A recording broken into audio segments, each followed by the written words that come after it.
Hello and welcome to Vision Plus Academy. Dear aspirants, आज हम study करेंगे monetary policy committee. ये committee बहुत ही इंपॉर्टेंट है, आरबीआई से रिलेटेड है।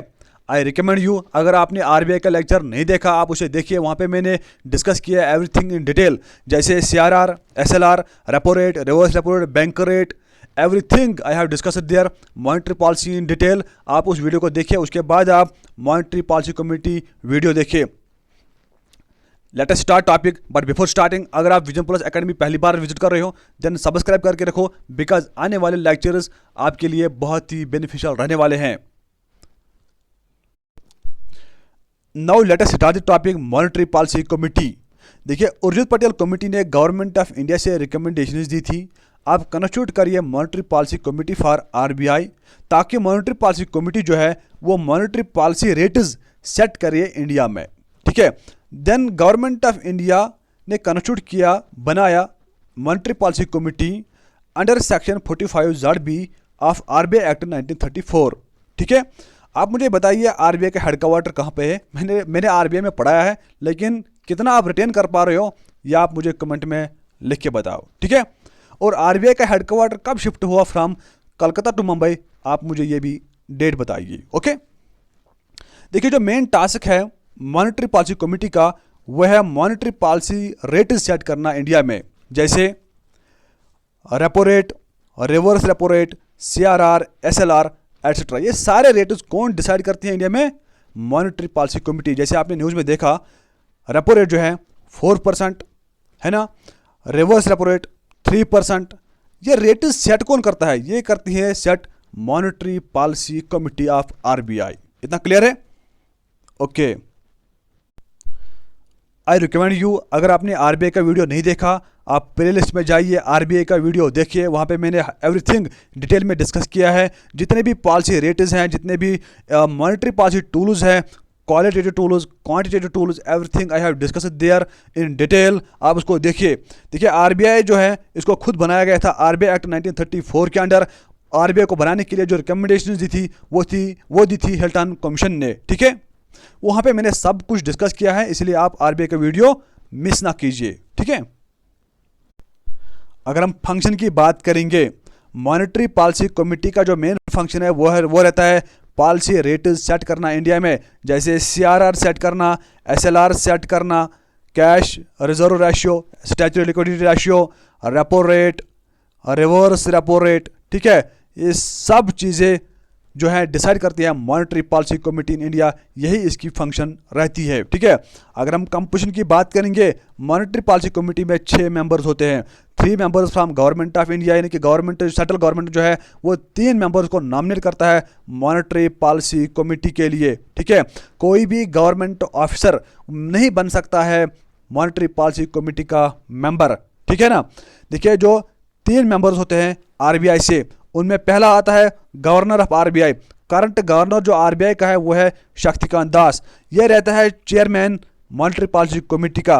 और जो डिप्टी गवर्नर होता है आरबीआई का वो रहता है in charge of monetary policy committee. उसके बाद जो एग्जीक्यूटिव डायरेक्टर होता है आरबीआई का वो होता है member of monetary policy committee.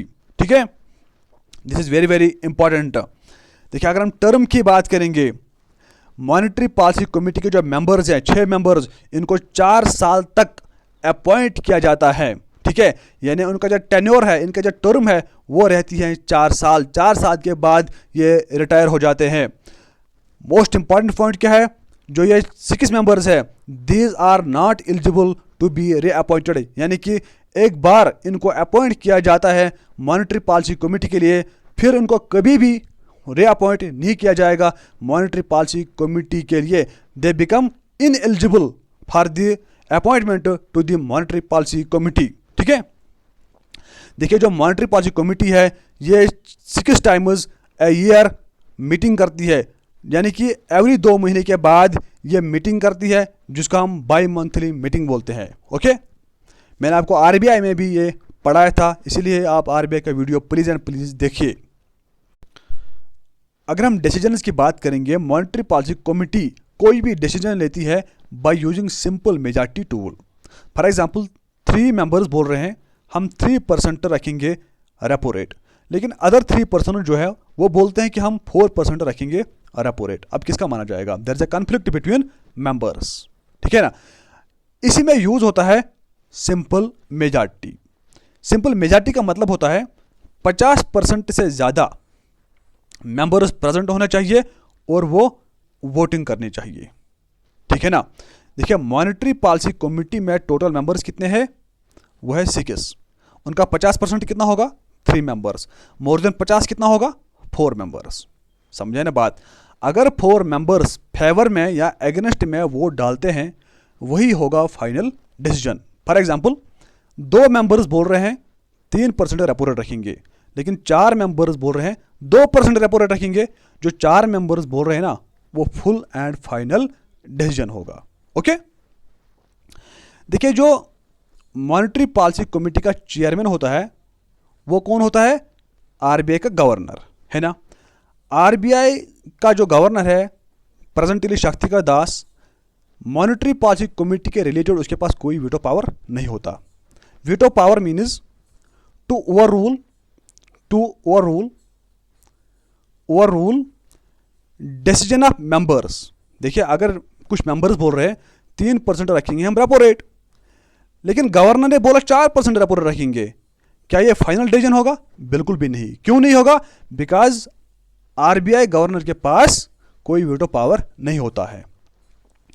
लेकिन आरबीआई का जो गवर्नर है शक्तिकांत दास, अभी जो चेयरमैन है मॉनेटरी पॉलिसी कमेटी का, उसके पास होता है कास्टिंग वोट, ठीक है। कास्टिंग वोट मीन्स वोट जो ड्यूरिंग टाई में डाला जाता है। फॉर एग्जाम्पल 2 मेंबर्स ने बोला 3% रेपो रेट रखेंगे, 2 मेंबर्स ने बोला हम 4% रेपो रेट रखेंगे, है ना। एक मेंबर ने बोला मैं वोट ही नहीं करूंगा। समझे ना बात? यहां क्या है? टाई है मेंबर्स के बीच में। अब जो गवर्नर है उसके पास कास्टिंग वोट है, वो जिसके फेवर में या अगेंस्ट में वोट डालेगा वही माना जाएगा full and final decision. For example governor ने वोट डाला इन 2 के साथ, 4% के साथ, तो इसको माना जाएगा फुल एंड फाइनल डिसीजन, ठीक है। होप आपको ये वीडियो अच्छा लगा होगा। अगर लगा लाइक बनता ही बनता है। देन अगर आप चाहते हो सब्सक्राइब करो, आप कर सकते हो। और अगर आपको पीडीएफ चाहिए आप विजन प्लस एकेडमी जो टेलीग्राम चैनल है वहाँ पे जुड़ सकते हैं। Thank you very much for watching this video.